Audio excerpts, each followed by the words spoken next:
Meltdown presents The Disney Click with Rick and Briers. This podcast is sponsored by Meltdown Comics and Collectibles in Hollywood, California. Find Meltdown on meltcomics.com.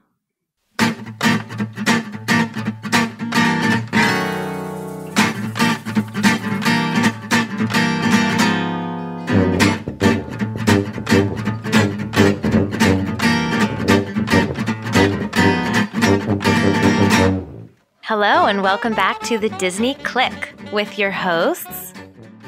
That's my cue. I'm Rick. That's your cue. All right, I'm Rick. You are Rick, Okay. and I am Briers. Okay. I believe. I hope so. I hope so too. What do we got today? We have some fun segments. Our top 5 this week is top 5 one-liners from Disney animated films, which I have to admit was insanely hard. It was very difficult. And I just like to quote the great Walt Disney. He said it's kind of fun to do the impossible. I want just in like a fill in the blank. Oh, really? I don't think I can do that. Because I know that one. I'm not very good. Another one I like, the last one, is that's the real trouble with the world. Too many people grow up. I love that. Right? Isn't that nice? Yeah. So, but we're not quoting Walt Disney in this top 5. We'll do that at some point, I hope. He has a lot of quotes, I guess. Yeah. But I Do never his top thought about 5 that. quotes. Yeah, but this is animated film, Disney animated, Yeah. Pixar and Disney. Mm-hmm. And there's a lot to choose from. Oh my gosh. I felt like I was digging for like the shiniest diamond in a pile of diamonds. Yeah. I tried to mix it up a little bit. I tried to go away from some of the obvious, and I don't know. We don't talk about it, right? I don't know what you wrote. So. Yeah, exactly. All right. And what else do we have on the show? We also have Disney news, some little discussions on some topics. Tidbits. We'll tease you with that. Yep. And finally, last but not least, we have tips and tricks and advice for first-timers. This is someone who's never been to Disneyland. Disneyland Resort. Mm-hmm. Yeah, so including the 2 parks there, Disneyland and Disney California Adventure. And maybe a little bit of downtown Disney, a little bit. Maybe. I cheated. Yeah, I cheated. Like maybe. All right, I cheated. For your day, for your advice. Okay, all right. It's not good enough for your day? Is that what you're saying? You know, as much as I love downtown Disney, it's not in my day. Okay. Well, I mean, if the person they've never been, they have one day, there's so much to do. We'll talk about that. Yeah, Maybe that'll be a debate. We'll get into that, I'm sure. Mm-hmm. So we should get this thing going. Let's do it. Okay. And now, the Disney List. Okay, starting things off with our top 5. Our top 5 list this week is top 5 one-liners in a Disney animated film. You want to start us off? Yeah, this was interesting. There's a lot of things that seemed obvious, things that I thought I knew and I didn't know, and I was surprised at some of the films I grabbed these from, because some of these films are not necessarily, I mean, I like them, but I don't love them. So, yeah, I found it challenging. Yeah. I feel like I could do a whole, like a top 25 or come back and do another top 5 and be like specifically top 5 one-liners from, sidekicks or I don't know.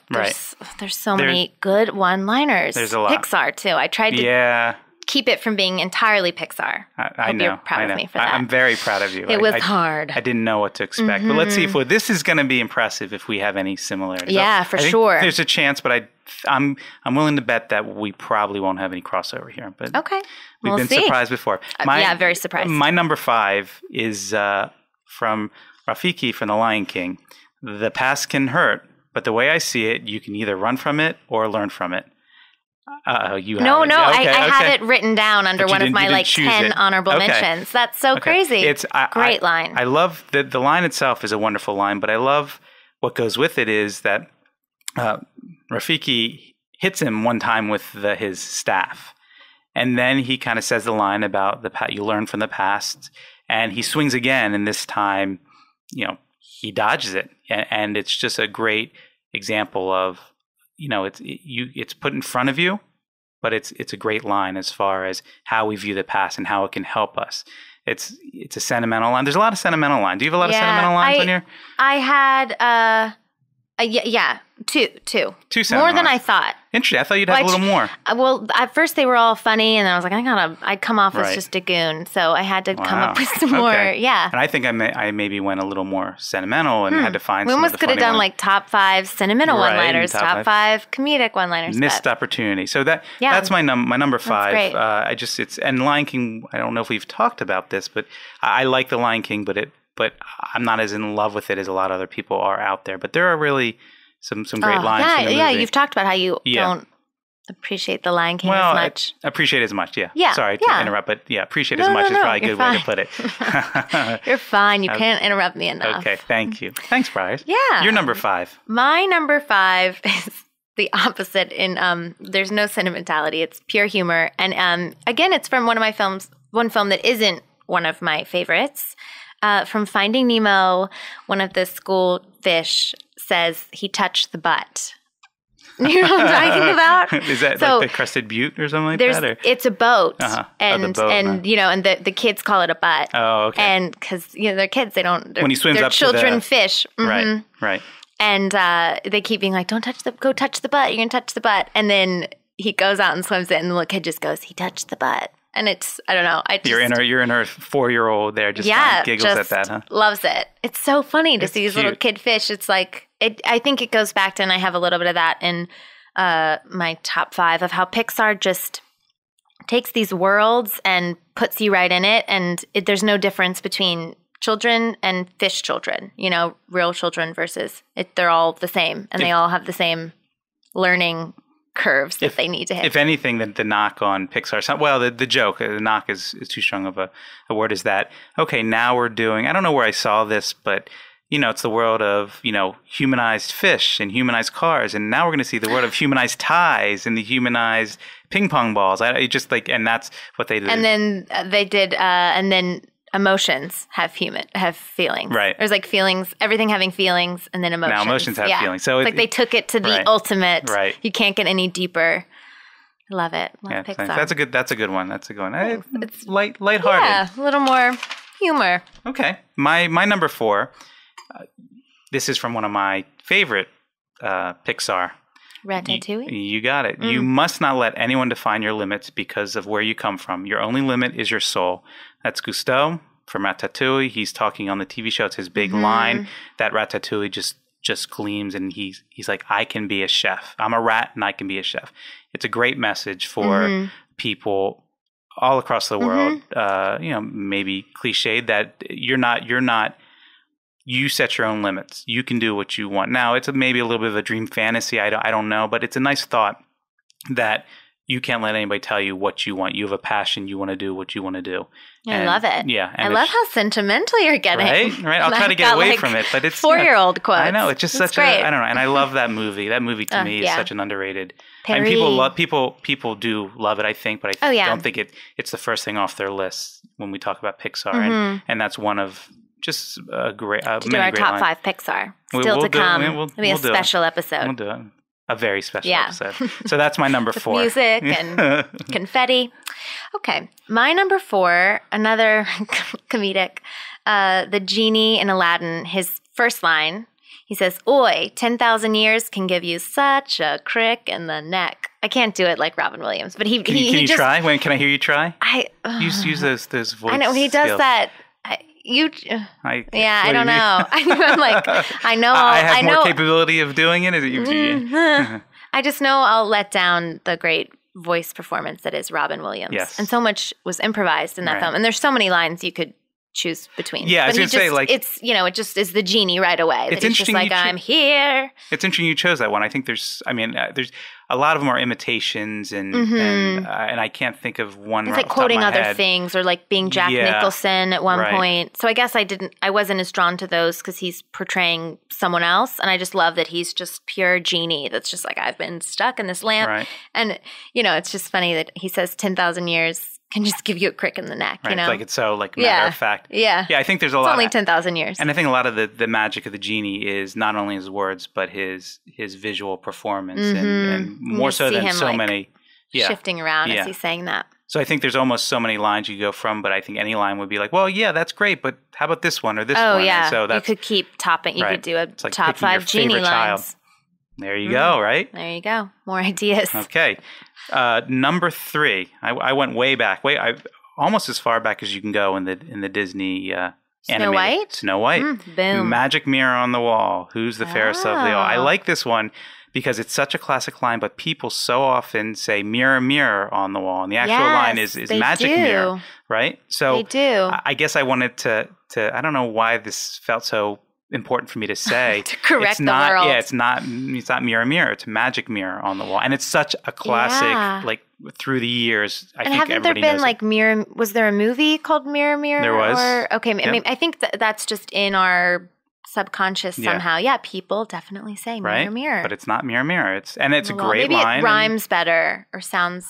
I don't know. I mean, this is kind of a different. Gotta look up. How did that get? It's almost like that whisper down the lane or telephone. Telephone, yeah. Where you whisper and just it's become mirror, mirror. This is like an on extreme telephone. Right. Yeah. Over. But it's a great 50 line. years, It's a great line, and I think it's a very special line in the Disneyverse. And it's a great one. I think it's worthy of a place on my list. Yeah. What's your number 3?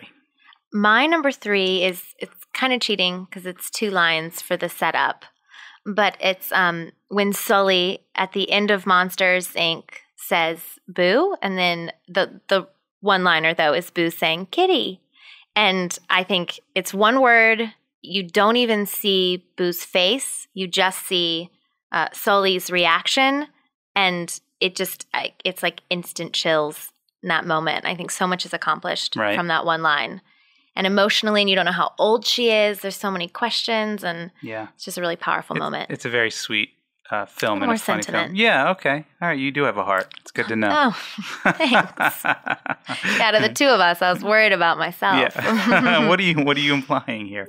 I think that's very lovely. And Monsters Inc. has a lot of it's funny. I'm thinking back to Monsters Inc. and I can't think of a whole lot of lines from. I think of Roz and her voice and the characters, but when I think as we're talking about it here, not a lot of lines come to my mind. Mike Wazowski had a lot. Does he? Yeah. Or when they said like, did you lose weight or a limb? Yeah. You're such a monster. Look at you, right? Yeah. Good. I'm all about monsters. Pixar Yeah.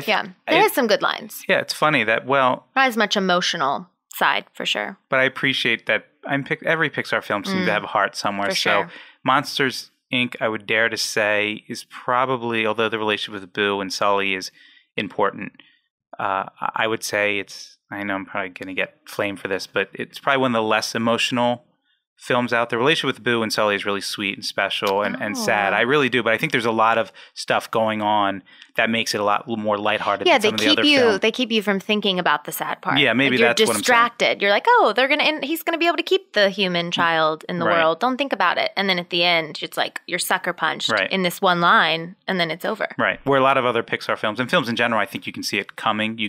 That the emotion isn't quite as underlying. It's more at the surface. And this one, as you said, it kind of sucker punch you. It's just like seeping throughout. It's there. Right, exactly. From when she was a baby, and you're just like, oh, here we go. Yeah, it's interesting. Okay, your number. Good. My number 2. 2. All right, this is I don't want to mess this one up here, so I'm going to grab my paper so I can read it here. This is Doug from Up, a movie that you always hate on Up. I know. I don't hate on. Hate on such a strong, hateful word. It's literally the word hate. I think it's a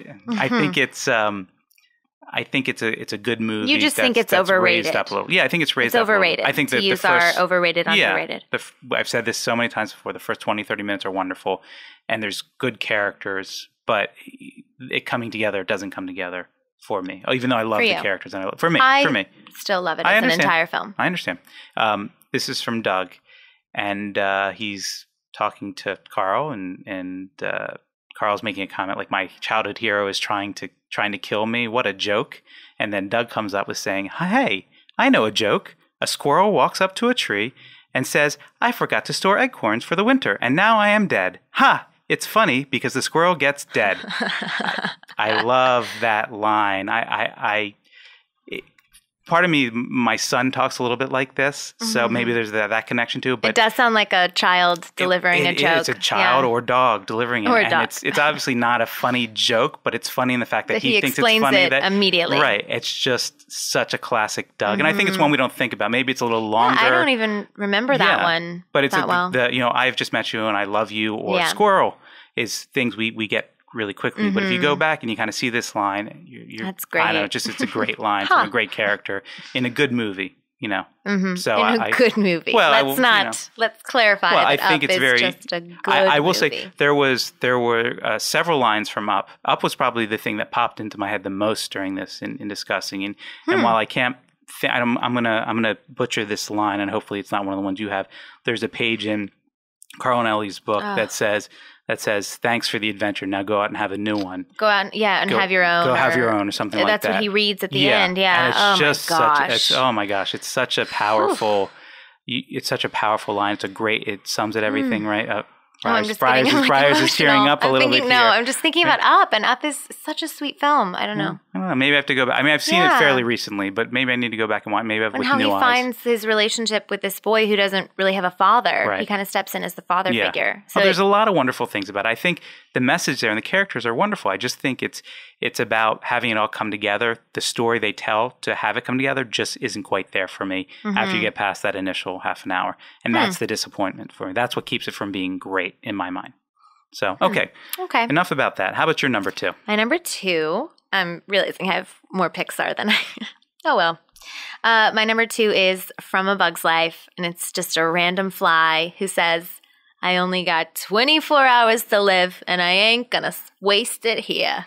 Nice voice acting. I tried to put... I knew that it was like, if I don't do it the first time... Who says that? Just a fly at the at PT's Circus.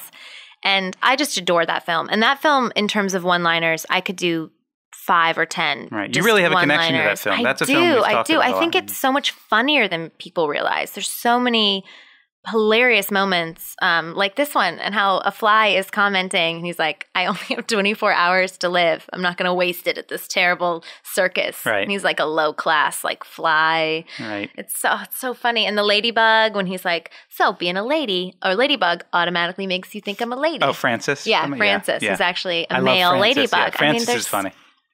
That was so much. And the little bugs that don't speak English and just clap all the time. Yeah, the acrobat. I think they're like pill bugs or roly-polies. Roly-polies. This pick is almost like a tribute to all the lines in A Bug's Life. This is a good line, but there's so many good lines. This is the one you chose. Yeah. It was like picking. That's a little bit what I did, I think. I think there's some movies that are better, have a whole bunch of good lines, and others that have that, one magical line. Right. And I feel like A Bug's Life, has a lot, so it needed to be represented. And I could have done, so many. So many. And maybe I feel that way one. about Up. Maybe I feel that way about Up as far as, Yeah, to have Up on there. I do love it at number 2 even, but I love Doug. Doug is one of my favorite characters. Top 5 sidekick. Okay. I remember your lists. Yeah. I write them down afterwards. And we did that already? Did we do that one already? We did, or it's coming. Okay. Can't keep it straight. Can't remember. El Nino. What? All right, let's move on to number 1. Number 1 is... Will it be sentimental? It's not sentimental. It's very obvious. I feel like almost every Pixar animated list, it's not To Infinity and Beyond. I made a gesture to see if you got it. The Buzz Lightyear. We could do charades together. You should be an actor. We'd be in a good team. We'll see.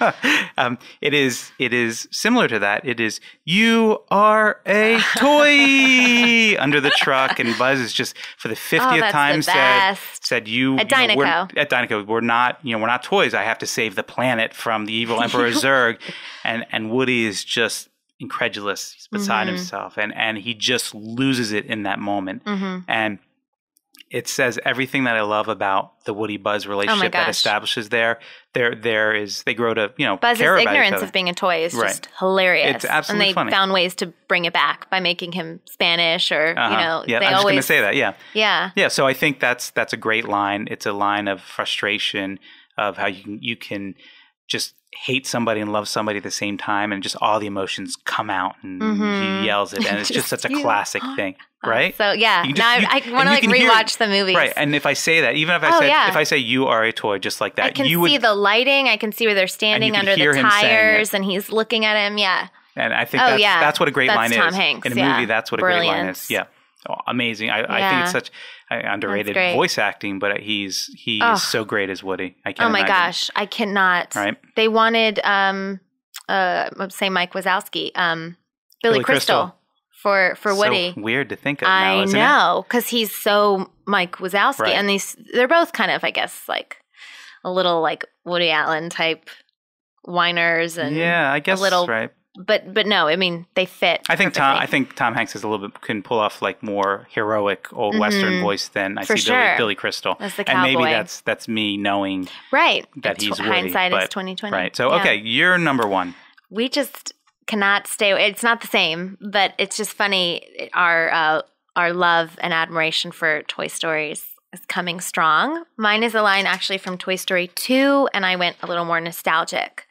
And it's Woody saying to the prospector, "You're right, prospector. I can't stop Andy from growing up, but I wouldn't miss it for the world." And I just love. I think that gives me. Makes me feel all the emotions attached to the story, and they just capture so well. It's almost like Woody and Buzz are the parents to Andy, and they're there to just see him grow up, and then they have to let go, just like parents. And you see that in the third film with him going to college. I don't want to get too much into it, but Toy Story is so good at making you feel different stages of childhood and growing up through each movie. And I'm hard pressed to think of any other trilogy that does it so well. Yeah, and that's a great example. And I experienced it on the end of being like Andy's age, so I was just a kid for the first two. And then in college for the third one. And I felt when he was going to college, I was, right there with those emotions. And it's a great trilogy. And now, what do you call foursome film? I don't know. Trilogy plus one? Yeah. I don't know. We'll see. A bonus film? Briers and I agree on some and don't agree on a lot. But Toy Story seems to be one that we high five for Toy Story. Oh. We both really appreciate Toy Story. Yeah. That's our coming together point. Among our others. One. Not our one. We have a lot. But surprisingly more. We've continually come back to Toy Story as being the film or the trilogy that means so much to us. In the Disney universe. Great movies. Yeah, great characters. Yeah. So better take care of them in the fourth. If they have any comments, what can they do? Share your own top 5 with us on Twitter at the Disney Click using the hashtag Top5DisneyClick. And you can also follow us on Instagram at the Disney Click. Sounds good. There you go. All right. Let's move on. Let's do it. And now the Disney News. So now we're going to go on to Disney News. This is a way of us kind of catching up with things that have been going on in the Disneyverse that are of interest to us. And we might want to have a comment or two about it, but we want to let you know. Maybe a lot of this is out there, but I think we have some feelings and thoughts about these various tidbits, right? Mm-hmm. Tidbits is a good way to put it. So, yeah, do you want to minute. Go, let's have you do the first thing we're going to talk about. Yeah, the first thing, the Jungle Book trailer. I guess it's a teaser trailer. Yeah, came out like a couple weeks ago. Yes, came out recently, and our thoughts on it. I will say pretty openly that I was not a big Jungle Book fan growing up. It was one we watched, and we definitely owned it, but I definitely did not rewatch it. I was not passionate about the film. We lead our show with King of Swing from the Jungle Book. Right. So that's I like the music from the Jungle Book. Yes, I love the music. And that was something, this is not a musical. No, at the end of the trailer, you get the bare necessities, that. right? So that was my favorite part of the whole trailer, was the little humming or whistling of the bare necessities. Yeah. But that made me think, it reminded me, oh wait, this isn't a musical. That's the best part of the Jungle Book. So I'm having nervous reservations about that. You know what threw me off a little bit? I instantly knew Scarlett Johansson's voice was the snake, and I don't. Has she done voice acting before? She's done it famously for the film Her with Joaquin Phoenix. Oh yeah, and there was all that this. Was a computer voice, and they tried to get her an Oscar nomination for it, which I don't. Yeah. I think that's a little. They almost need a new category if they're going to do that. She has that sultry voice, and so recognizable. That's the problem. It really it drove me nuts the whole time. I was just like, this is Scarlett. I'm fine with the female, but I like the trailer. I like the tone. I thought it It was a little darker, but with shades of what the Jungle Book is. The one thing that I'm not going to say I really disliked, but her voice, the snake, I felt like it was a Scarlett Johansson voiceover. And we know her. Yeah, and I don't know. Black Widow. It just didn't. It's like, I was thinking of all these. It just and then didn't I was click thinking with me. about, I was like, oh, Jon Favreau directed, and he knows her from Iron Man. And so I was in my head the whole time, just thinking like, oh, this is how she got cast, which that might not be how it happened. But I just had this whole inner monologue where I wasn't thinking about the film because I was distracted by it. Right. So I'm very intrigued by that. I really am. I really am. I want to see it, but I'm a little. I thought it was very I'm gonna love it. Like actiony. It was a teaser, and they have a habit of doing. Teaser. They did this with Maleficent as well. They have a habit of the teasers making it very dark and ominous. They did the same thing on this one, and I think it's a good way to go about it. But you got to be careful. You got to make sure you kind of deliver it a little bit on that. So you mean that it's not misleading? Well, that it's not so always fun and happy. That it does have that action element. It does have that dark underbelly to it. I think it will. Yeah, I think so too. And didn't Maleficent have that? You think it was a little too? Yeah, I think it was. It didn't quite. They lied a little bit with the trailer. Well, I guess so. I think I've talked about this. Angelina Jolie was very good at Maleficent, but I thought the movie was a little different than as advertised or what I expected. Certainly after that first teaser trailer. So I'm hoping that it's not the same as this. I think this looks good, but we'll see as the next trailer comes out how I feel. But I am gonna. Check it out. Yeah, I'll definitely see it. So number 2 piece of news we have is this is probably a bigger deal in the current Disney stratosphere. It's the announcement of Disney developing a Mary Poppins sequel.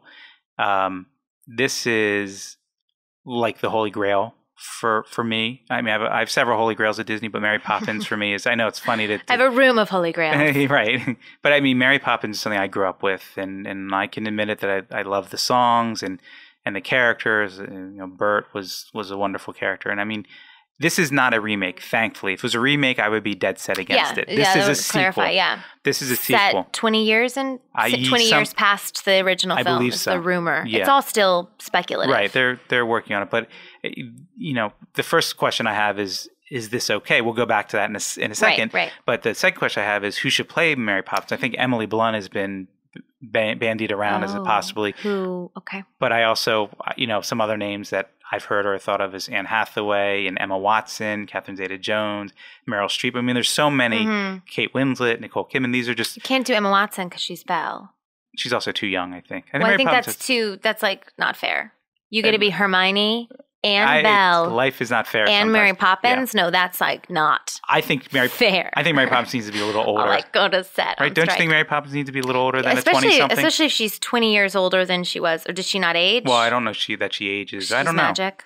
She is magic. I know. She's practically perfect in almost every way. Every way, yeah. Right. Almost every way. Almost every.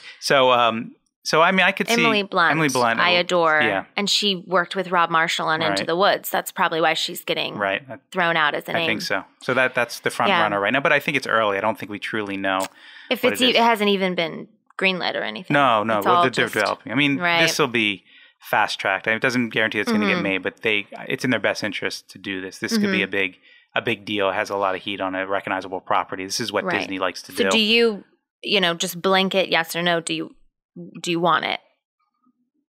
If you had the choice, the choice to push the go button, would you do it?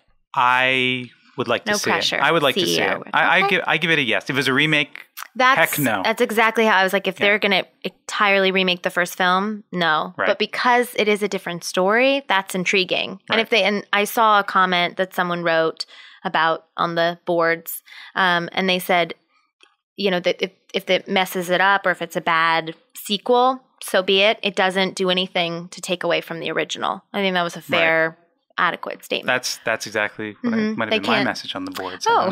But that's exactly how I feel. I don't know. Tiger? No, I don't know. I'm trying to think of your screen name. But I think it's that's exactly how I feel. It doesn't tarnish I don't feel tarnishes the legacy of Mary Poppins if this one stinks. There's they're putting good people behind it. Right. I mean, there was Godfather 3. And it didn't tarnish the legacy of Godfather 1 and Godfather 2. So I think there's examples out there of classics not working. Yeah. We still love the classics. It's still going to be Mary Poppins. That won't go away. So I'm all for it. Look, I know Disney and Warner Brothers and Sony and every other studio out there is going to do cash grabs.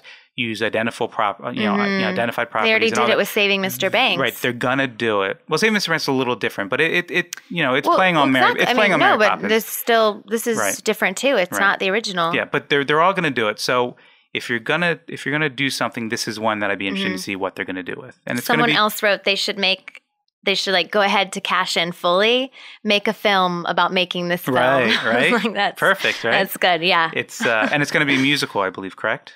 Oh, and I didn't see that. I don't know. I don't know. I would hope. Yeah, me too. They keep not. Well, no. If Rob Marshall's doing he's it, involved, it's definitely a musical, yeah, right? Yeah, for sure. So I think we're under the and I'm yes. Emily we're Blunt. intrigued. If anyone can do it, I think she can. Do you like Anne Hathaway? As an actor, sometimes. Okay. As a person, she seems a little.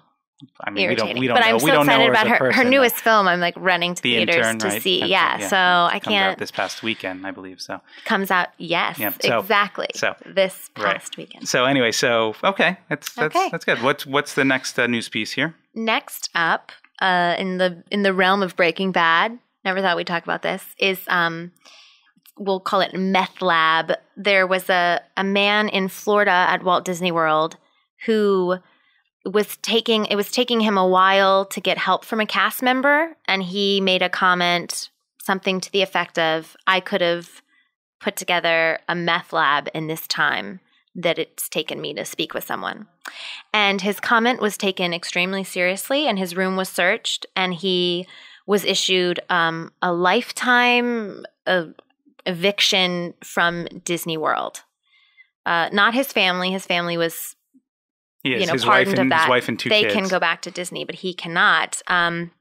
Side note, just on a relate that I found fascinating, he calls his wife Tinkerbell and she calls him Grumpy. I just thought that was like interesting. That's almost like its own discussion. He's a Disney fan. This guy is a big Disney fan. Lives in Florida, so it must be fairly close. The police searched his room later that night. Apparently. Oh, I thought you meant his house. Okay, yeah. Don't you think? I think it was a dumb thing to joke about, for sure. I think there's 50 million things he could have said that wouldn't have raised any sort of warning. But that said, don't you think it's a little harsh? I mean, it's a little. I don't know how he said about it. That. I know that's the thing. I was like, he must have said it in a way that was so believable. And I don't know. He just sounds from how he's taking this. He's saying like, "Oh, I'm gonna go to court with Disney. I'm not gonna say anything," but yet. He's going to reporters. He's making a stance. He seems like one of those people that would lay on their horn immediately if someone that's just always, I don't know. Maybe too, I'm going back to his nickname is Grumpy from his wife. So I don't know. I feel like he just seems like his personality is to ruffle feathers or be, I don't know. And you go to Disney and you see those people that kind of get everything irritates them and they're quick to. Well, that's a topic for another day for sure. It's kind of the people Disney downers. Yeah, I mean, there's I can't really say, but the annual pass holders have a nickname in the Disney. I can't. This is a PG-13 show here, but it's called annual pass blank blanks. I can't. I don't know how to say this. I can't fill in. It's like maybe I'm annual. Wait for a minute. Whole. Annual pass. Oh boy, I just don't know how you got. Okay. Yeah, you take away the take away the P. Yeah, it'd be like another. Take away the P annual. Yeah. Yeah. But you take away the holes, the dirt, or and their yeah, holes. There you go. Yeah. Children, they're just climbing in holes, like the miners on the mine train with the dwarves. You can obviously tell I didn't think about how I'm going to say this because this we were was I was sure doing a New York crossword puzzle. Yeah. What? So, but annual pass holders are not sometimes seen as the best people around because there they go so much and they're cocky and I don't know I can do this. Right. I don't know if Walt Disney World. They feel the same way. So two annual pass holders talking, by the way, who are nothing like that. I hope not. Speak for yourself. Well, I'm not grumpy. Okay. I don't think I'm that grumpy, but I'm Tinkerbell in this. Anyway, I love their nicknames for each other. So I just thought that was. Do you think he should have been? I mean, I feel like I'm taking like a very lawyer stance here, and I'm like, it's too. I wish I'd been there and witnessed it because. So I feel like he must have said it. He must have said it in a really intense. If he had truly just said it offhand to his wife or something, I think they would have been like, "Sir, calm down. We're going to get to you." But he must have said, I don't know.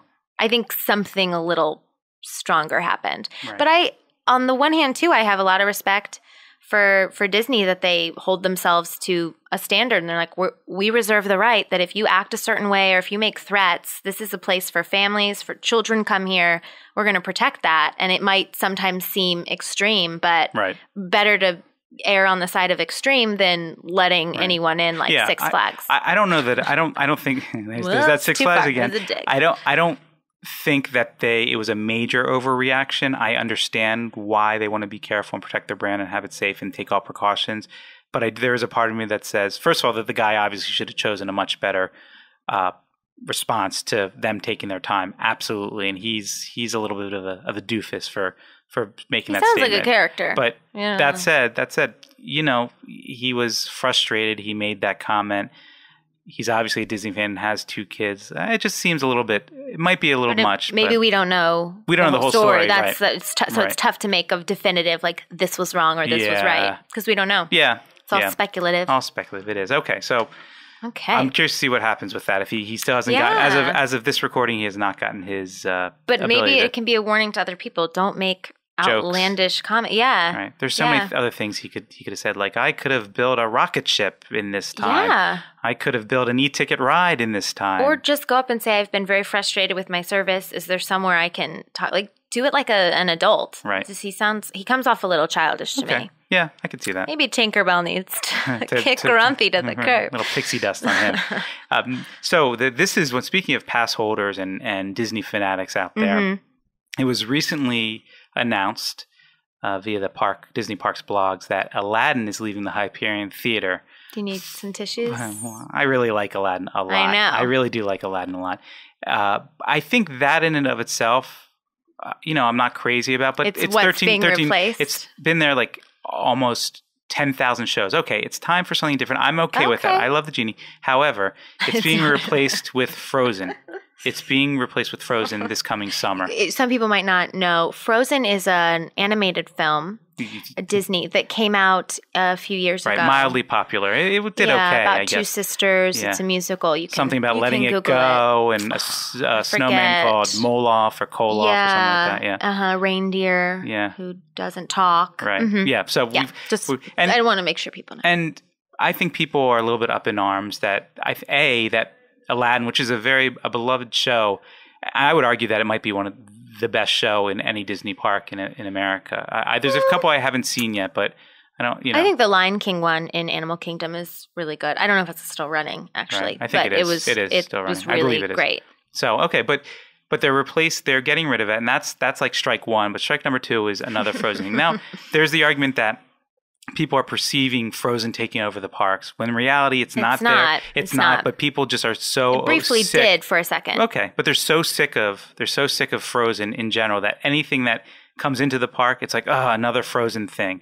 And so it's kind of a 2-strike thing against Frozen and Disney and Aladdin. But the thing is, there's a sector complaining, and neither of us are big on Frozen, but people. As much as I complain about Frozen, every day or at least every other day, I see a child in Frozen paraphernalia. Right. Or I go somewhere and like Target still is selling Frozen pajamas successfully.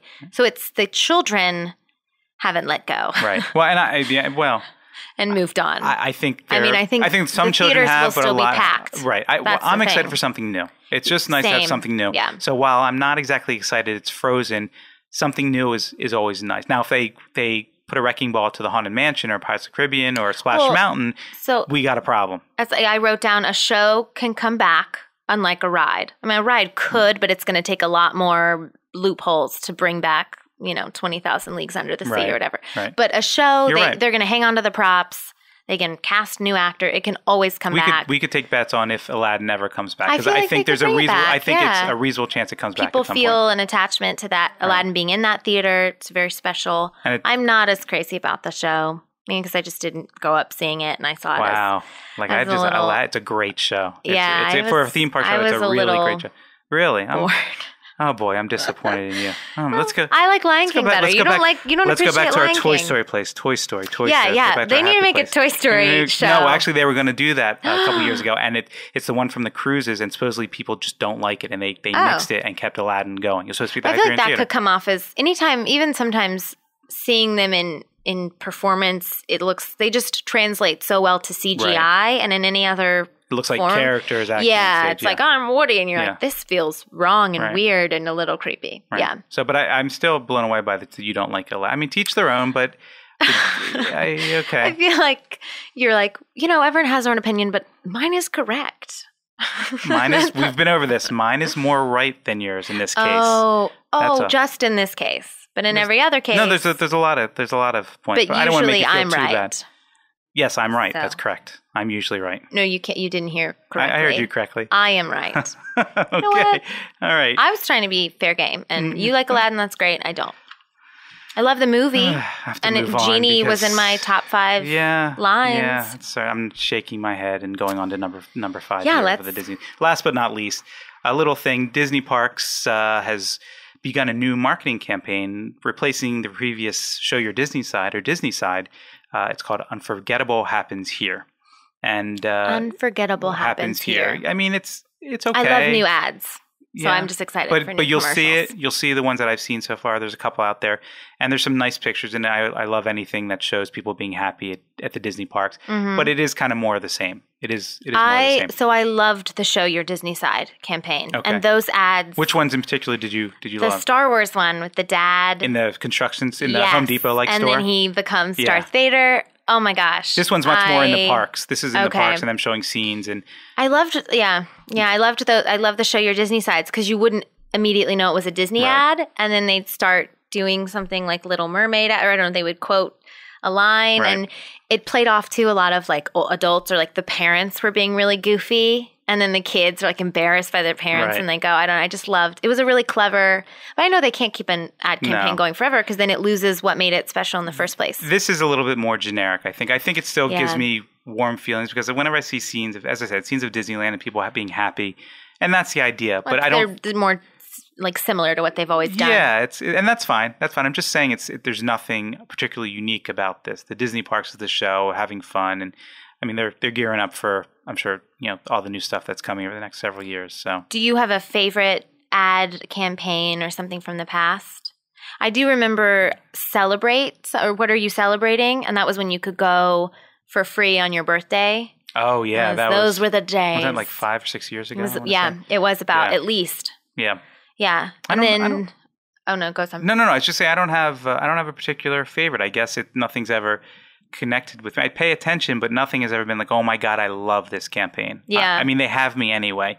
So there was a commercial. It was like early '90s because it's still on one of our VHSs for maybe like Lion King or something. So early to mid '90s, and it's a little boy. And he's upset because his mom said that they couldn't go to Disney until his little sister started walking. And then the parents cave and they're sitting in the park.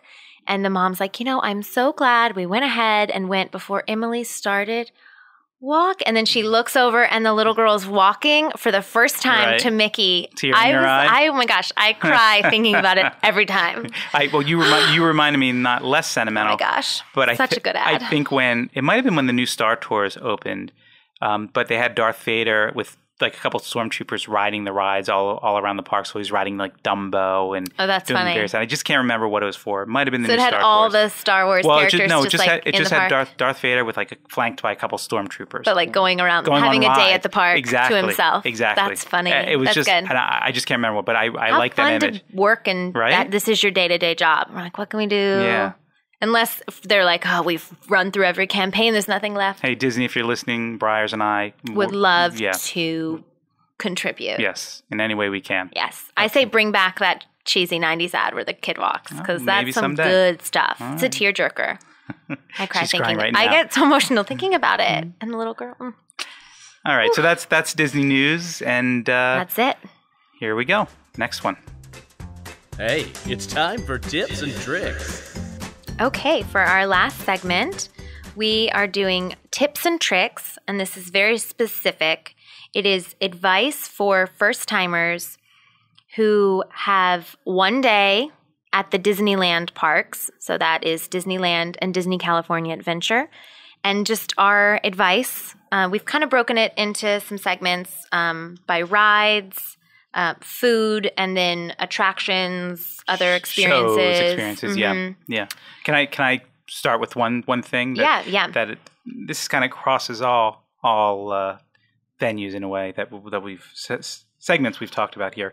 But I think the first thing you have to do as somebody who's never been to Disney, and they might not feel the wow factor or the emotional factor that you or I perhaps feel, is take them down Main Street, walk them under that bridge with the plaque, the Here Lies plaque, and go down Main Street, USA, and walk through the castle into Fantasyland. I'm not saying you have to start with the rides in Fantasyland, but it's fun in the morning too, and like the day is just fresh. Yeah. But real quick, before you do that, just hop over to California Adventure and fast pass Radiator Springs Racers if you want to ride it, not wait in line for an hour. Yeah, I guess you have to do that, right? So definitely, I always say fast pass that. But I would usually spend the beginning in California Adventure when we did our previous advice. But for a first timer, I think you need to spend the beginning in Disneyland. Right. Well, I think you end up at night at Disneyland too, by the way. Yeah. So it's a little tricky. But I agree with you. I agree with you about fast fast to change our minds and erase what we know. It's hard because we're not doing, I don't know if we're doing exactly the blow by blow here, but in the start of the day, I do agree with you. I want them to go down Main Street and see the castle first. But Radiator Springs Racers Fast Pass is really important. They're gone by like 11, 12, depending on the day. You know, it's gotten a little better lately. But you just don't know when they're going to be gone, and that line gets out of control. So you grab their tickets and keep them at Buena Vista Street. What a good friend. You run and get your pass. You have to have gone into the park. Yeah, so everybody has to go. You get a park hopper. You have to have gone into the park in order to get a fast pass. Correct. That so day. You leave them on the other side of the turnstiles. You say, you stay here, close your eyes. I'm going to run, get fast passes. Don't look. And then we're going to run back to California Disneyland. Adventure yet. Okay. All right. So that's the first place I would start. Do you want to give a couple things you would do? Yeah. And I just had some generic advice, just overhaul thinking before we go into deeper detail. If you have a time of year choice, I would highly recommend the fall. Maybe even before, because Christmas is so specifically Christmas that it feels like hyper Christmas, that I think Halloween, October, November, you're a little safer to not feel like inundated with all that holidayness. But it's still decorated, but it's more in like fall colors. And not everything has been taken over yet. And the weather, and that's going to help you with weather and lines and everything. Right. Yeah, I can't say there's the best time to go. I would avoid summer in a lot of ways, but the reason I like summer is because everything's open, the fireworks show, the parade show, everything goes. It's the but crowds it's hot, and the heat. It's harder. So unless it's not great you love weather. those things. Yeah, I would enjoy being hot and sweaty and being with people. I would definitely do a weekend. So you can get the fireworks show as well. Whereas I would say go in the middle of the week. So the fireworks aren't important to show a first timer. See, I think they're so important for a first timer. Assuming they don't hate fireworks. Yeah, I guess it's thinking in terms of, are they okay not doing as much? Right. Well, that's because of the weekend crowd. So the person, it's hard. It depends on the person. So if you were like, I want to go and do a lot of rides, that's my preference. Go on a weekday. And if you're like, you know what, it's okay if I only do 8 or 10 rides all day. I don't know how many you could do, and I don't know. Well, but it's okay to sacrifice rides, then go on the weekend. Right. And speaking of rides, there's an option for you. Speaking of rides, I would hit the mountains, the Thunder Mountain, the all three Space mountains, Mountain, and Splash Mountain. What about Matterhorn? How do you feel about Matterhorn? Is that a must do? I didn't put Matterhorn on mine on my list. So if that's something that you've heard about or feel like you want to go, it's uniquely Disney. I'm on the fence about this. By the way, I kind of put a question mark. Is that a must do? I don't know if that's. I think it's almost to look at the mountain, but know there's else. Half a basketball court in there, and keep walking. Right. Yeah. It's nowhere else.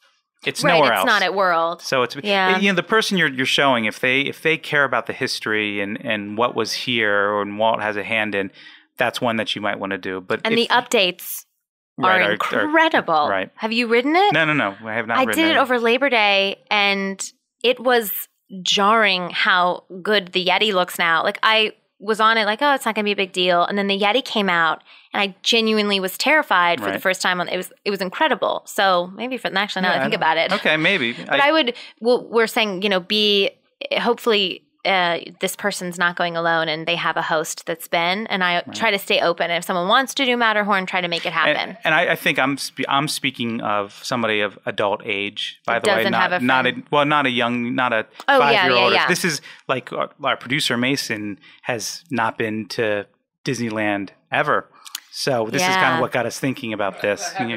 Right. He has been to World. He has been to World, so, which is the better one. So somebody like Mason, somebody who can handle the rides and other wants more to adult do everything. Things. Right. Yeah. So that's what about the? I don't want to steal your thunder. Is there any other rides in Disney? You said Haunted Mansion. I didn't say Haunted Mansion. I figured you would. Haunted Mansion and Pirates are a must. Must do. Classic. Must. And yeah. I didn't put Tiki Room on my list, by the way. Oh, well, good, because that's a waste of time when you only have a day. Oh, gosh. Why do you hurt me so much? We have the 3 mountains, just to review. Space, Splash, Thunder, Haunted Mansion, Pirates, Indiana Jones. Indiana Jones, because that's only found at Disneyland. That's a must-do. A great Absolute ride. must-do. And Pirates is better at Disneyland I think it's better at Disneyland than Disney World. It is longer. But it also, and it smells great. You gotta do it. It's better. The queue is better at World. Yes, absolutely. You're absolutely right. You're right. For debating queues. Okay, fair enough. We should have like a which queue is better. Well, that might be a later thing. Star Tours, I think. If you have time, that could be kicked to the curb, but if they're a Star Wars fan, absolutely go on it. Once again, it's dependent, but Star Tours is one that I kind of said, it's because it's at several other parks around the world. To me, it's not quintessential Disneyland. Mm-hmm. I like it. I just don't know if it's something that I have to show a first timer to Disneyland over the other stuff. It's up to feel it out. Right. See how you feel. Right. And then I said, I know that it's someone that's older, but time permitting, try to do one Fantasyland ride just to get a vibe for that. And my recommendation is Peter Pan. I love Peter Pan. What about It's a Small World? Because It's a Small World to me is one that I think the facade, it's the best, one of the best family dark ride facades in any park anywhere. Mm-hmm. And I think I know it's a Small World, but it's another classic. Classic, yeah. Especially that's one that, unless you grew up going to it, I would be really intrigued to see what someone who's never been on it and they go on it for the first time at like 25, what they think. Right. Just because I feel like I go on it and I have that nostalgia kick in. Sure.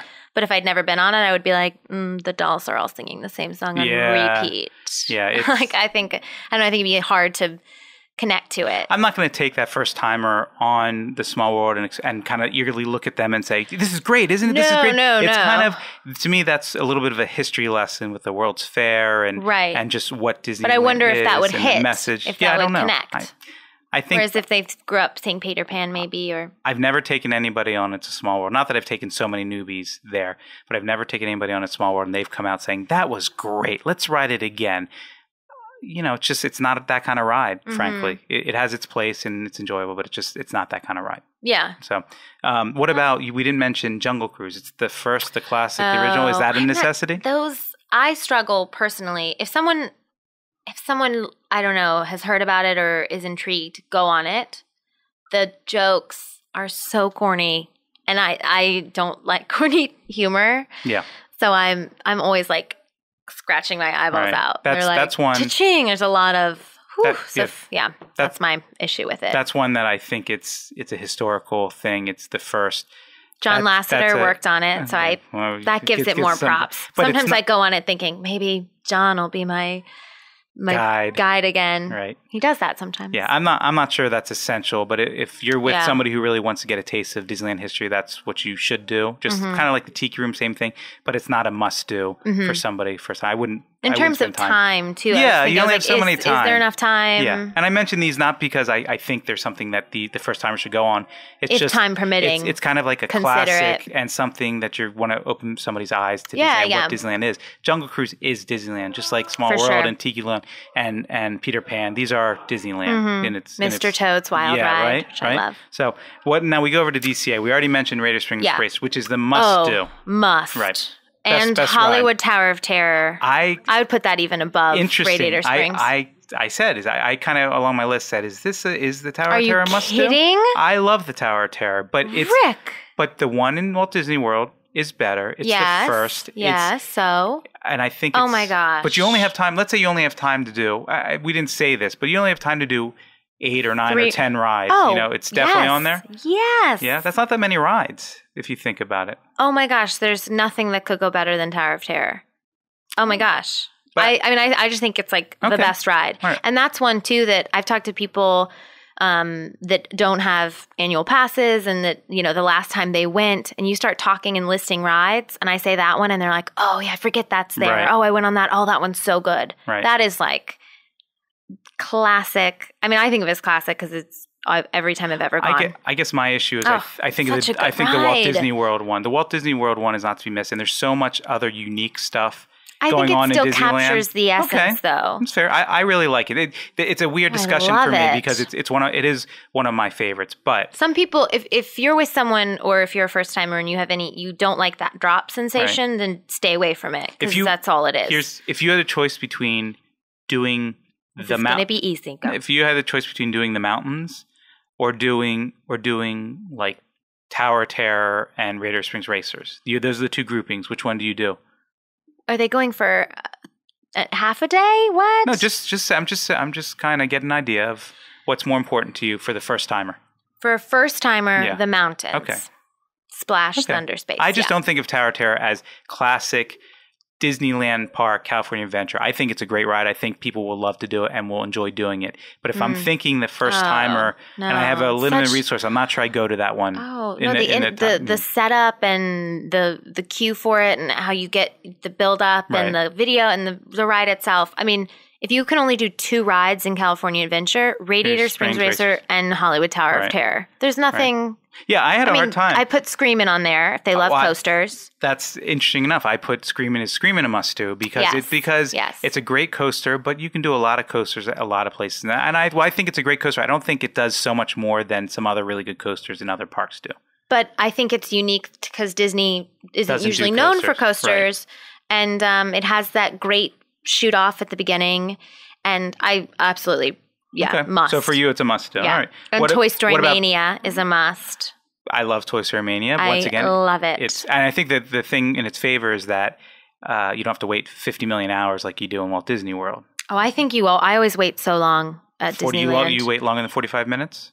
I wait about that. Maybe 35. Yeah. It's always long. It's long, but it's not Radiator Springs Racers long. No. Well, okay. Yeah. Right. So you just fast pass that. And what about Soarin'? How do you feel about Soarin'? Soarin', I put in parentheses if you have time. Really? Interesting. See, that started at DCA. That started there. So to me, that's like. But I'm not like in love with Soarin'. Okay.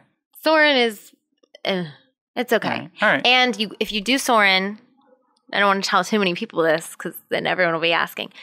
Ask to sit on the top row / front row in the middle. If you sit anywhere else, it's not a good ride. You see feet. It literally takes the ride from a great ride to a terrible ride. Right. That's a good tip. I always wait. I haven't done that. I haven't had a chance to ride it a lot because, once again, my kids don't love the ride. They don't like Soarin'? No, they don't love Soarin'. Soarin's not scary. I know. You talk to them. I will. We'll have a talk. But the next time I go, I will ask for the top middle. And you might have to wait a second, but that's fine. But You've it's waited worth that it. long. Yeah. Why not? Don't do the ride otherwise. Right. It's like. Do you think Grizzly River Rapids for a first timer? If you're going in the summer, if you go in the fall, I'd nix it. Yeah. It gets too cool. Yeah. This is some other random advice, but I always take an extra pair of socks and an extra shirt. And I saw this too, and I was looking up just some other websites with tips and tricks. Someone put that, and I was like, they read my mind. I always take extra socks for the water rides because you don't have a monopoly on the good ideas. Oh, thanks, Rick, for bringing me back to humanity. Sorry. Mm-hmm. Thank you, bringing me down. You have a lot of the good ideas. But maybe not the first one. I thought of this on my own, so I was just really? impressed. Okay. I mean, I was already always doing it, and then this I'm going to call highly it reputable website. Briers' idea. From now on, taking a fresh pair of socks and shirt Copyright is Briers' idea. Nobody else has ever had that idea. If you do it, you have to mail me money. Okay. So good luck with that. Yeah, that's easy to figure out. Okay. Take extra clothes, especially socks, because you don't realize how it's 3 PM and your feet are wet and you get like pruny. So it's very specific. Were there any other rides that you would mention as for a first timer in California Adventure? We covered rides. I think that's it. The only thing we can talk more about this possibly, but the post-lunch slump when you're a little tired, if you want to do something that's a little more like restful, Right. The railroad train. Disneyland Railroad in Disneyland. In Disneyland is a good 30 minutes. Yeah. And that's very tapping into the nostalgia and history. And there's a really unique part that I won't ruin for first timers where you go in the dark and see some things. We just stopped taking a stroller for my youngest. And although we had done the railroad is such a pain in the behind to fold up the stroller, pack it in. So now that we don't have a stroller with us, we are able to kind of hop on that when we want to and ride. And that's like a really nice thing. There's that's a different topic for another day. Stroller versus no stroller. The freedom. Free. So, but let's go into to food. And I will say on at the top of this part that I think that California Adventure is a significantly better part for food than Disneyland is. There's a couple gems in Disneyland, but overall for restaurants. For restaurants, I just think it's better. Disneyland has a lot of like Main Street. You've got ice cream shops and a lot of confectionery. But you have that in DCA. It's not unique to Disneyland. You have those things at DCA. It feels pretty equal to me, but maybe I know the one that's going to be not as well informed. I'm not the food. I'm more of a food person, I think, than Briers. Is that fair to say? Yeah, for sure. Okay. I get into the restaurants and and I do too. Booking a reservation. Well, here's the one I'll say. I'll say it, and then you can talk about it. But I know it's going to be on your list is Blue Bayou. Oh yes, that's the one. That's the first timer restaurant to see. At Disneyland, that's the one to go. Yeah, but my advice would be call and make a reservation weeks in advance. I think you can do it as soon as 6 months prior. So if you know that you're going to be going in 6 months, go ahead and call. Right. And if that one's not available, my second would be Carthay Circle, which is you're skipping parks here, right? No, I'm saying that's fine. I'd say that's a different park. Oh, yeah. But this is for the whole... Yeah, no, of course. Okay. But I was saying before that I thought that California Adventure has better food options than Disneyland. And the only thing in Disneyland you would give props to is Blue Bayou. Well, people love the fried chicken at Plaza Inn. I mean, I don't have a strong feeling. We went to Plaza Inn over. And do you love it? Do you like it? I got their salmon, and it was good. Right. It was a little crowded. It wasn't. The atmosphere felt a little. Yeah. It was good for young kids because they had just random like balloon people and people singing and great entertainment. So if you have some 5 and unders, I recommend the Plaza Inn. Right. But for adults that hopefully we're talking to, or who this is for, leaning towards, Blue Bayou all the way. Yeah, and people love the fried chicken. I think it's okay. I mean, I don't think it's anything. It's not bad. It's just you're like, I've had better. No, I don't know. I don't get it. I don't get it. Southeast. I don't get it. I don't get it. It's not bad. Just okay. One thing I will. It's not my favorite thing. It's not something that I love, but people seem to love the Dole Whip. Yeah. And that's something that I think many would argue. That came up with our guest, Tiffany. Yeah, right? She raved about it. Right. Mm-hmm. I think many people would say you have to try a Dole Whip. You have to try it. So a first-timer might want to do the Dole Whip. For me, it's just okay. It's good. It's been a while since. I want to have it and then have World, and I want to compare them.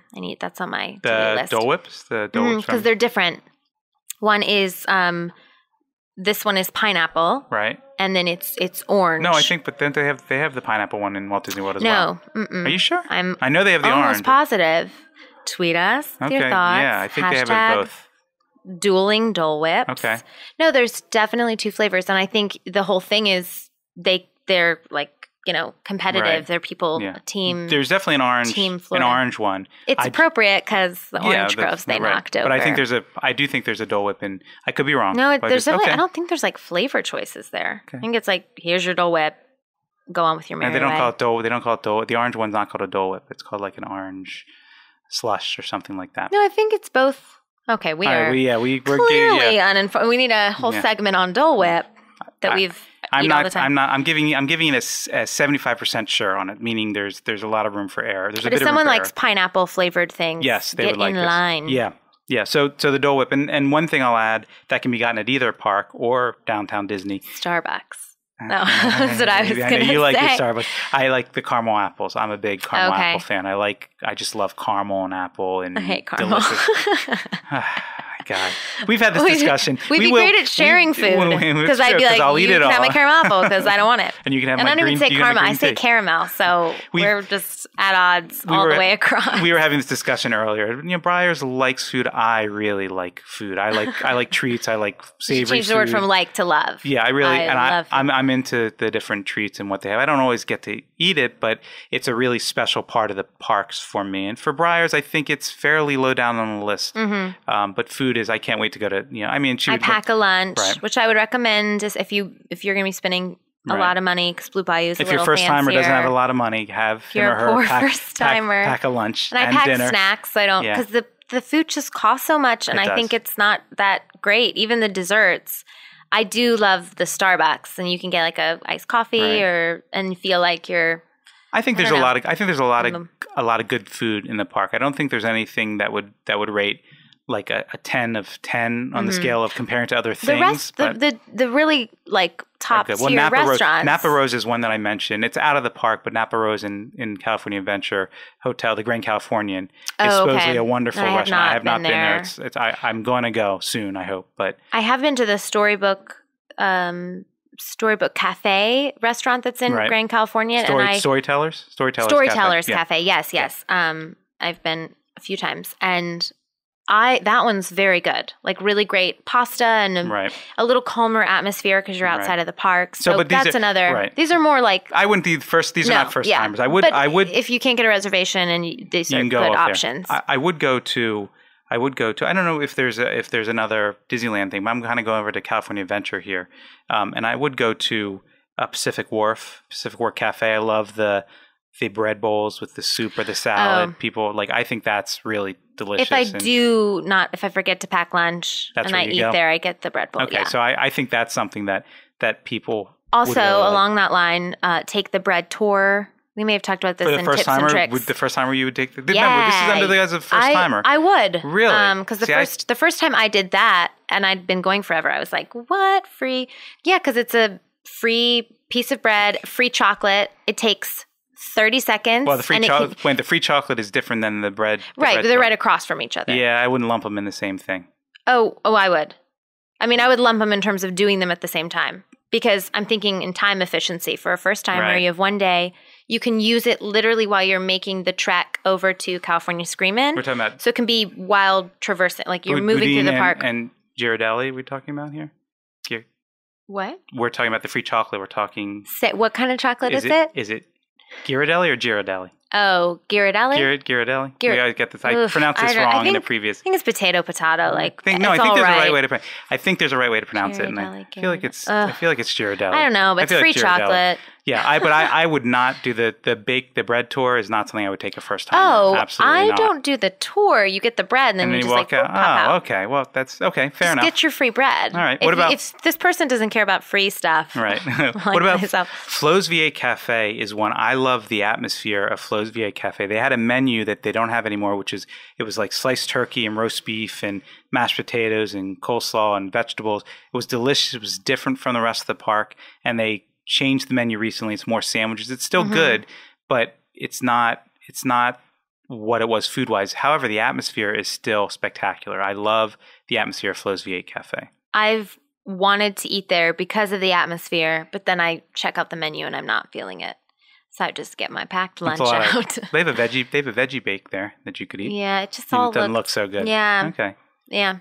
Under that thing that things cost a lot, and if you're not going to really enjoy it. Yeah, I'm like, I would rather just splurge on something very good. Like what? At the parks or? Like a dinner at the Blue Bayou. Okay. Yeah. Well, that's probably like 3 times the cost of exactly. Of that. Okay. So don't, because you dish out so much. The lunches, even though they're not, the more expensive places, but like the Fisherman's Wharf, it's still like $15 for the soup bowl. It's theme park price exactly. stuff. And I'm just viewing it through that, and I'm like, not worth it. I can pay $15 outside of the park. I tend to think that something better. I tend to think that Disney's standards in food has gone considerably up. I think it's still. Oh yeah. I still think it's too pricey. And I was impressed with Disneyland when I first came out here, and their snack options and like pickles. Oh I love their pickles.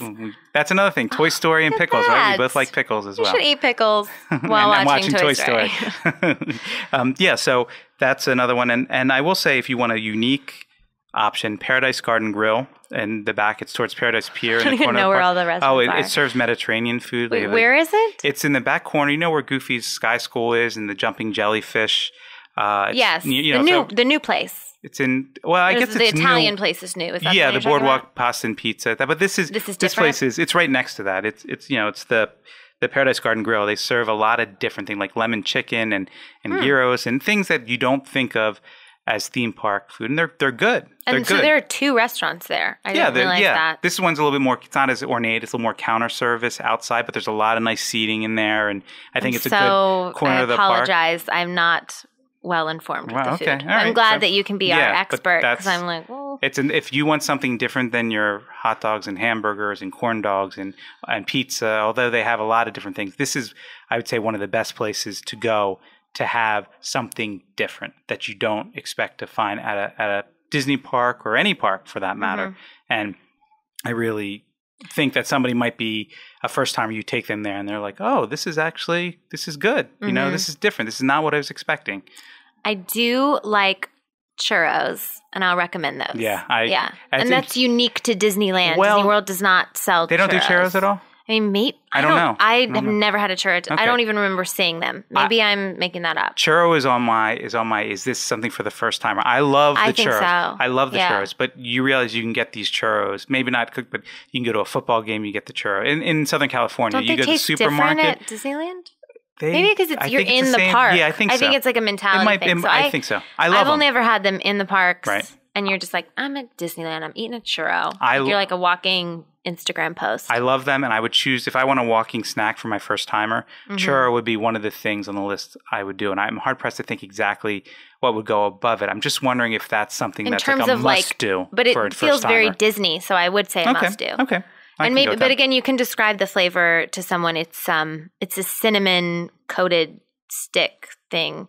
So if someone doesn't like those flavors, then stay away. Right. We don't want people doing things just because it's the first timer thing and they hate like drops, but they're doing Tower of Terror. They hate cinnamon and they're eating a churro. And still have fun. You're right.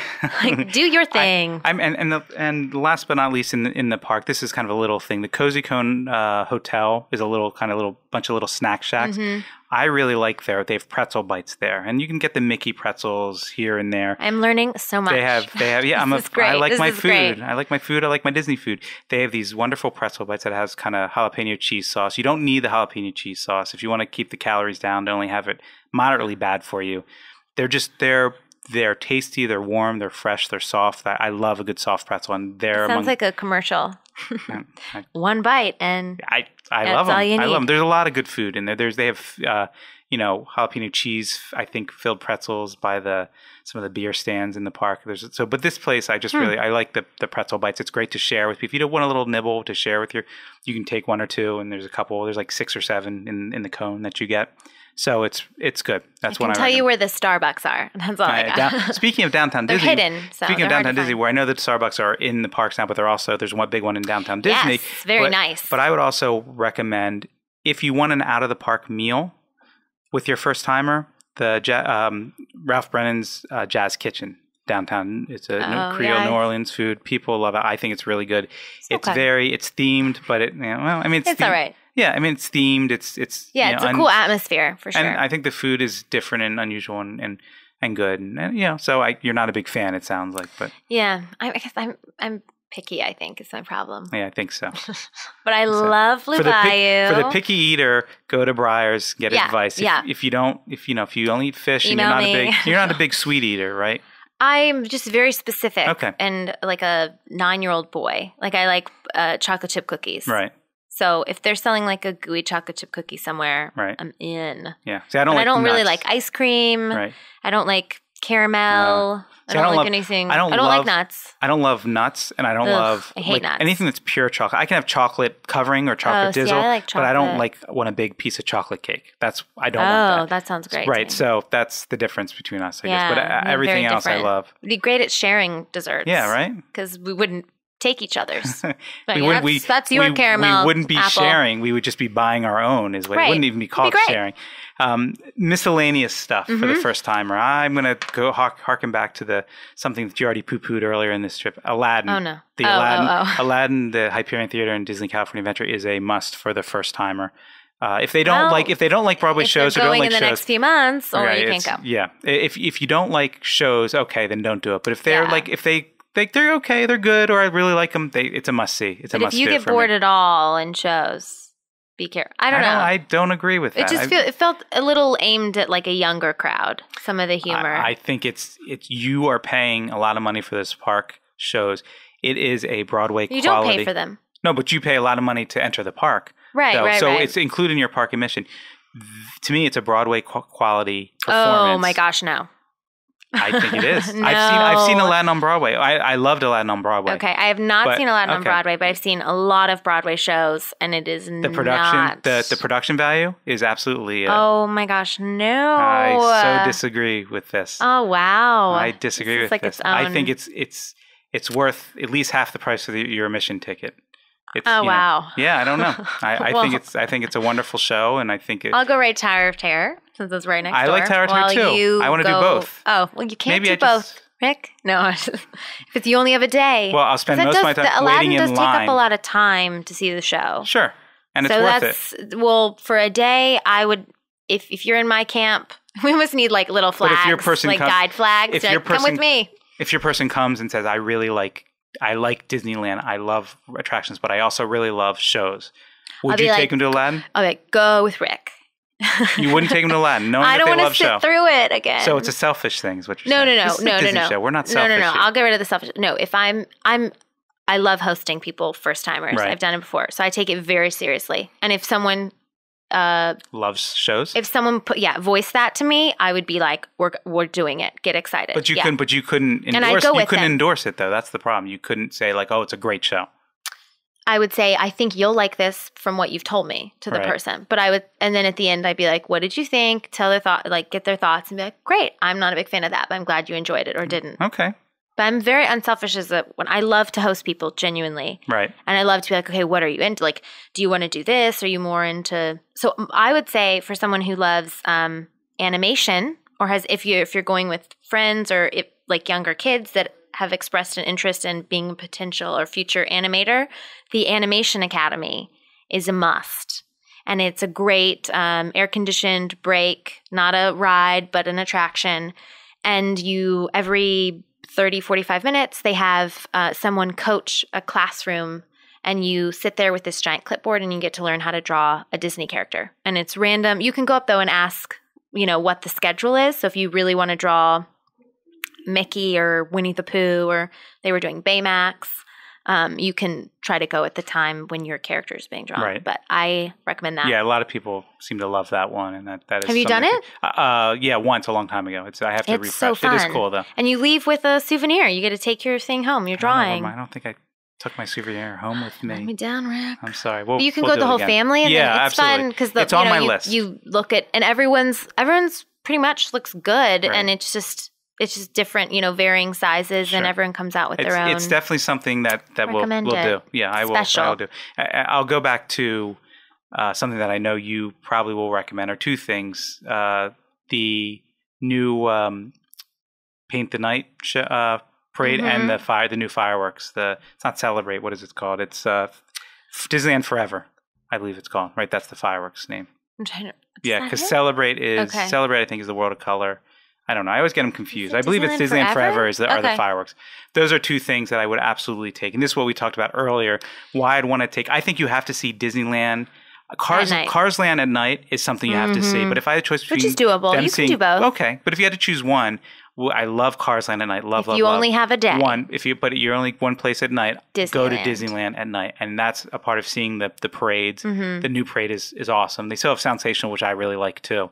But the fireworks display is great, too. We talked about this earlier. And you would choose, if they can only see the parade or World of Color, you would say parade. Okay. Well, I haven't seen World of Color. I haven't seen the new World of Color. Which Yeah, I think is second best. Okay. I think the original World of Color is the best. I've If heard a it lot were of the people feel that original way. World of Color, I would do that over the parade. Really? The Yeah. Light the Night Parade? Yeah. Wow. Yeah. But you can talk to the parade. I mean, I don't think Rick's it's so. like, I'm not going with you. No, I don't think that's so crazy. I don't. I think World of Color, the original, is spectacular and wonderful. And it really taps into it. It covers all the films, animated, older, new. There's like Pirates of the Caribbean in there. I mean, it's a true like homage to Disney, and it's emotional and it's really special. I don't know if this makes any sense, but I guess part of me feels like the parade is a little bit more tangible. It's a little bit more right there in front of your face, a technological wonder how they do the lights and the floats, and these people are dancing. It's interactive. Where the World of Color is wonderful, show, but it's sort of you're watching screens and fountains, and it's not quite as all encompassing for me as the parade is. Whereas I was just like never both a big parade person. person. So it just comes back to that. Right. But I would talk to my people, Sure. The first whatever time. they It's want all to about do. the first timers. This Yes. is not, Well, fireworks trumps all.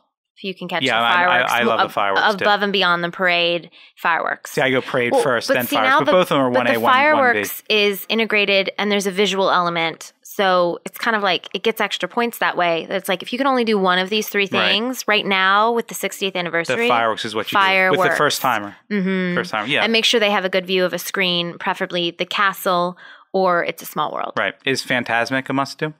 I know your answer to No. this. No. No, because you can use that time to get in some rides that might be. I think maybe it if you're depends going on with kids. It depends on the first timer. Once again, what do they want to do? Going with 10 It and depends. unders. Yeah, I don't know. I like Fantasmic, but I think I would choose the parade fireworks combo over Fantasmic for the first time. Oh, yeah. So that to me is easy. But I think on their second visit they should see Fantasmic. I would see Fantasmic at World. I think we're going back in time, but it's fine. Okay. But clearly you have more of a nostalgia for like some Disney elements, Disneyland elements, where I feel that way with World. I love a lot of what you're talking about. I mean, a lot of what you're saying, I am so with you. It's just a matter of the pecking order and what's quintessential Disney, which is where we're getting mixed up. Because a lot of things you're saying I really do love. Right. But this is a first timer list. This is not our list. And I'm willing to forego my feel like if the person is. You describe World of Color and they're like, that doesn't sound like me or interesting. Before we go, what's the one thing that you love, but would not take the first timer to Disney to go see? What would that one thing be? That's a good question. Did you know yours? No. Oh, okay. I'm putting you on the spot. Yeah. And you're going to have your own. I'll have to think about it, yeah. Put yourself on the spot. Oh, gosh. That's a great question. I don't know. Because a lot of the stuff that I love, I think is important to do the first time, like Indiana Jones and Tower of Terror, because I like a lot of the like popular big kid stuff. Gosh, that's tough. Right. I mean, there's a lot of little things that I love that are random that don't necessarily need to be done, like the Monsters Inc. ride. Right. But that does it. But I mean, do you love the Monsters Inc. ride? I guess I don't love it that much now that I think about it. And mine would be, by the way, I'll go first. Yeah. Tower of Terror would be a perfect example for me. I love Tower of Terror. Offensive. But that would be probably what I would. That's like top almost sometimes on some days my number one ride. I love it. I don't think it's like the best ride. There's so much to do. I'm offended for the ride. And well, we've said it already. What would yours be? Oh, I make hard choices because I love Tower of Terror, but I just said that's one that I would probably. If you really loved it, you wouldn't say that. So what do you really just rolled love? his eyes at me. I just give you a visual. This is what I have to deal with. Golly McGee. Because all the mountains are important, and I love all of them. Did you just say Golly McGee? I did. Okay. I guess I'm like a southern. I don't know where that came from. Goodness. Haunted Mansion. No, I'm kidding. I just wouldn't be offended if No, you... because I think that's important. Because it's very quintessential Disney, as you would say. We got to wrap this show up. I know. I'm so sorry. Gosh, it's all important. Because everything we've said everything that I love. But you got to leave one off. You ran out of time. You have you have a magical time machine that you can warp from ride to ride to ride to ride. That changes. Okay. Star Tours can go. California Screamin' could go. All right. Yeah. I would agree with that too. Yeah. That would be. But not Tower of Terror. I could. By golly, an argument could be you made. have to do it. An argument could be made that I would scratch Screamin' before Tower of Terror. Okay, good. Okay, that There makes is an me feel argument a there, but little better. I didn't put California Screaming on my list in the first place, so Oh my that might be, gosh. Well, I don't know. I just think it's Do not. California Screaming, people. Oh, I like do California. But think of someone who's never gone and I never understand. done that ride. But have they done roller coasters before? But that's There still are a good very roller unique coasters out roller there. I mean, I think I love it, but it's not so unique that you got Neil Patrick Harris in your ear. Sign me up. Neil Patrick Harris, thumbs up. I'm there. I'm sensing some sarcasm. There might be a little. I like Neil Patrick Harris, by the Yeah, way. whoa, But that's not going to get me on a matron. ride on itself. I think that's Okay. on that note. On this was a little bit more contentious. Would you say? Ooh, it this week? started out so peaceful. I know, Toy Story and pickles. And then we Yeah. took a dark turn. Well, it's not always going to be sunshine and roses in Disneyland. We can't all be here. Tinkerbell. That's Some right. have to be grumpy. Yeah, who are you talking about? You. Humph. Okay. Let's say goodbye to everybody Yes. on that note. We really enjoyed having you here. We hope you join us next time. Yes, have a wonderful week. And join us on Twitter at the Disney Click. Follow us on Instagram at the Disney Click and share your own top 5 one-liners from Disney animated films using the hashtag #Top5DisneyClick. And if you ever want to go to Disneyland for the first time, I'm the one to call, apparently. No. All Team right. Briers. Hashtag Team Briers or Team Rick. Who do you want as your tour guide at Disney? That would be a good thing. Yeah. All right, guys. Well, we had fun. We'll talk to you later. Take care. Bye. The Disney Click is a Meltdown Presents production, produced by Terri Lubaroff and Mason Booker. Audio engineer, the miracle worker, Mason Booker, with your hosts, Rick Lubaroff and Briers Newman. Our theme song, King of the Swingers, is performed by the Swing Ninjas and provided by freemusicarchive.org. Jazzy Frenchie is our break music and can be found on bensound.com. End credit music Dill Pickles is performed by the Heftone Banjo Orchestra and provided by freemusicarchive.org. Don't forget to tweet us at The Disney Click. You can also follow us on Instagram at The Disney Click.